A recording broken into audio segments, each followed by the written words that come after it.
Okay, and this is my sister's one. Yes, so hi, I make fantasy comics, so this is a map of my fantasy world. Everything here is jewellery, and this is all enamel brooches on a magnet, and they all live on this map. And this is the map of the story that takes place, and the premise of the story is that in this empire is a class of people, and this class of people but whenever they make things, there's a cost bear to them. So the main character, there's two main characters, both sisters. One is a sculptor, and every time she sculpts, her body goes weak, or she'll detail an eye, her vision will start to go away. And the other sister sings, but every time she sings, like, it crawls at her throat, she can't speak for days. And she's like, I don't want to do that. And the older sister's like, I'm going to do it, this is our duty to the empire. And the other one's like, no, I'm going to travel the world and whatever. And so that's the premise of the story. This board here, I mimicked a checkers game. And this is the only piece of jewellery that sits here. But it's also a magnetic brooch that pops open. And it's a representation of this location here, which is a dull, desolate place, but there's a hidden instrument, there's a little bit of a treasure, so that's what the inside of that represents. So that's the surprise element of the story. And my last set of work is these here, which are studs, earrings. So they're all earrings, so they all open up, and then when you're done, you close them, and then put them back. So it's a mimicry of when people travel and they put like pins and globes of where like they've been, and so that's a mimicry of that. So if you've been to like Outer Zilla, you can get a pin and then open up, and it's an earring. So yeah, they all open up. So yeah. So that's cool. Thank you. So yeah, and the last piece is... So many pieces! I've written a part of the story, and this is the story of the mother of the main characters, who originally comes from Korea up here, migrated into the capital, and it's the story of how the mother's a dancer, and it's the story of how she ultimately danced her last dance and became paralyzed. Oh.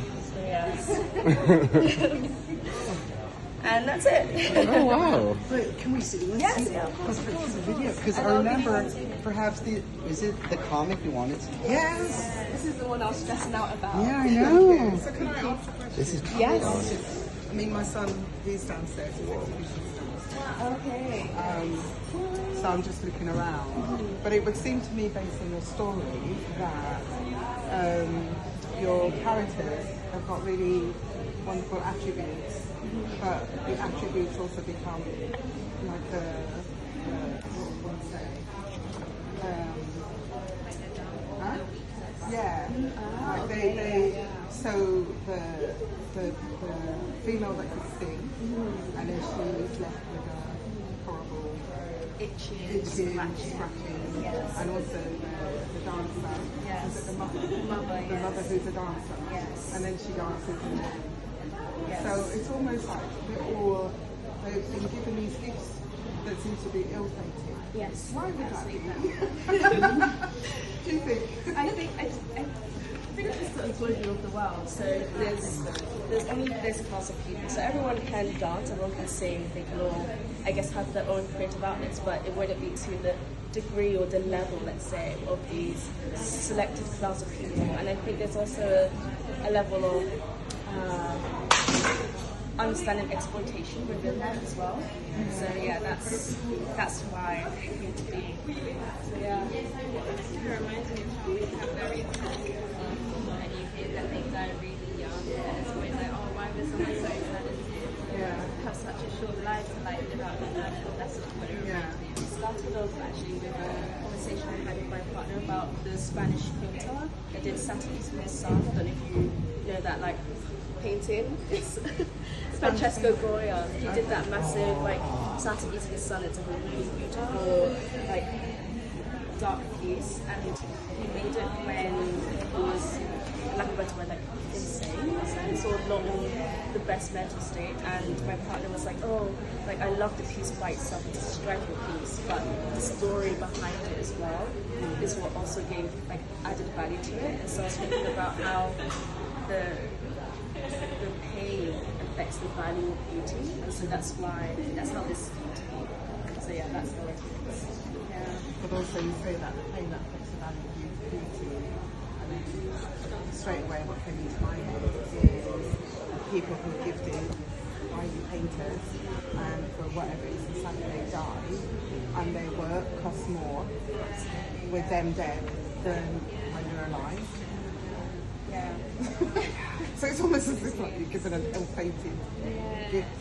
But also, on a positive note, I love the concept of this, because you could almost use it like a mini version of a jewellery. Yeah. You know, where Like when you keep it all yeah, you keep, a push pin? No. Like a locket, I think.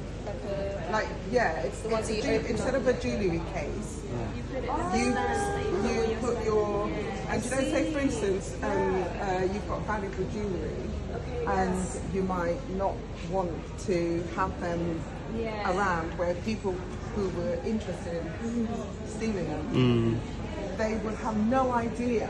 Oh, okay. Like a safe almost. Yeah, so it's, there's a terminology in what do you say? It's hidden in plain sight. in plain sight. Yeah. That's when you did that. That's what I thought. I thought of how amazing that you could just pick that up and then put it on. Yeah. And then I thought, in plain sight. So you could even do like smaller versions of that. It's yeah. sort of like a jewellery and a jewellery to go with it. Yeah. That's cool. Well done, thank you. Thank you. Well done. What a